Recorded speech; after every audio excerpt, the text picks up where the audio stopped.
that was the idea. So I came back to China and say, I want to resign from my school. You were a teacher? I was a teacher.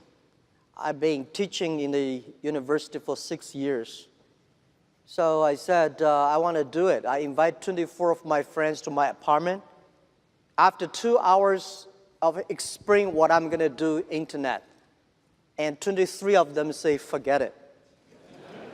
He said, this thing never worked because there's no such thing called internet in the world. You know nothing about a computer, so why you want to do this? And only one people, he said, Jack, if you want to try it, just to try it. But if there's something wrong, just come back. And after a whole night thinking, I say, I still want to do it. Because most of the people, they have a fancy ideas in the evening, but in the day, when they wake up in the evening or in the morning, they go back to do the same job. We have to do something different.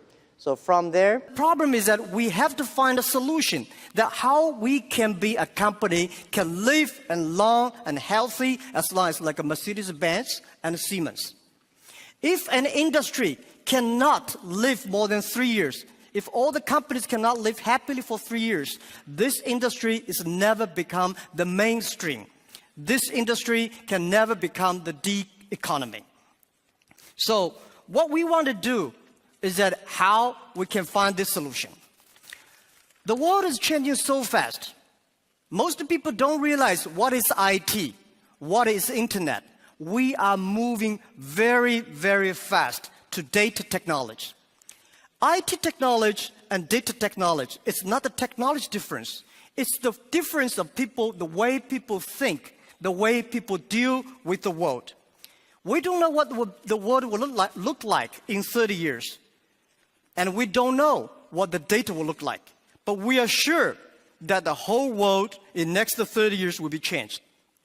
If the first and the second innovation and technology revolution relieve or liberate the human strength, the physical strength, this revolution release and liberate the strength of a human brain, the innovation.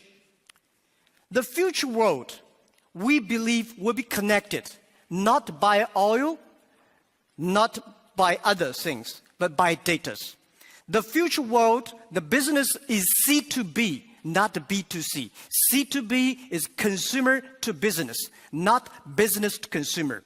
Because you have a lot of data, because of the data, the manufacturer must do customized things. Otherwise, manufacture will be very difficult.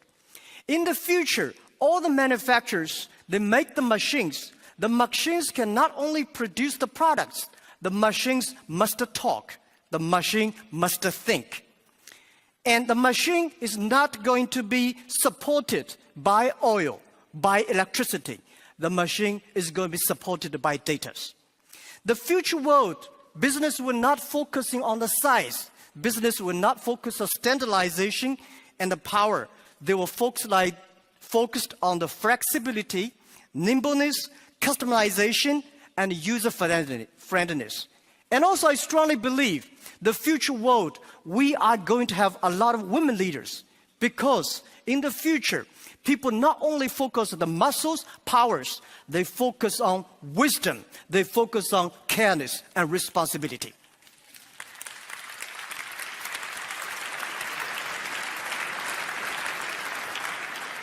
And I think internet must find the missing part. This missing part is how the clicks and the motors can work together. And how we can making sure in the next 30 years, the internet and the clicks and motors can work together. Only where clicks and motors can work together, internet companies can survive, can live happily for next 30 years. And if that day comes, that day we called D economy. And it's not a digital economy, which I called data economy. Everything is going to be changed. And I also believe the world is going to be beautiful, but the world is very challenging. Apple may not be the future, but Apple tells us what the future will look like. That is something in the machine is moving. That is data. we are at a great time of innovation, inspiration, invention, and creativity. And I think everybody's working hard, trying to realize their dreams. Today you see here are real world workers, truck drivers, and game players, and also all these senior people. Everybody in the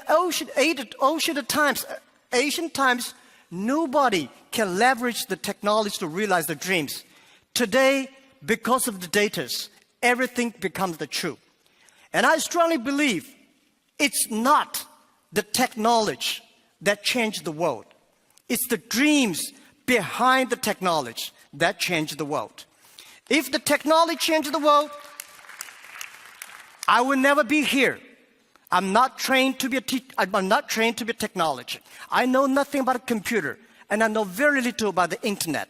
I have a strong dream that we want to help small business. So 14 years ago, we come here to sell Chinese products to Europe. That won't work. 14 years later, we try to help the European small business to China, to the world, by using the internet. It's the dreams that drive the world. It's not only the technology. So ladies and gentlemen, let's work hard. It's a fantastic world. It's a world belongs to young people.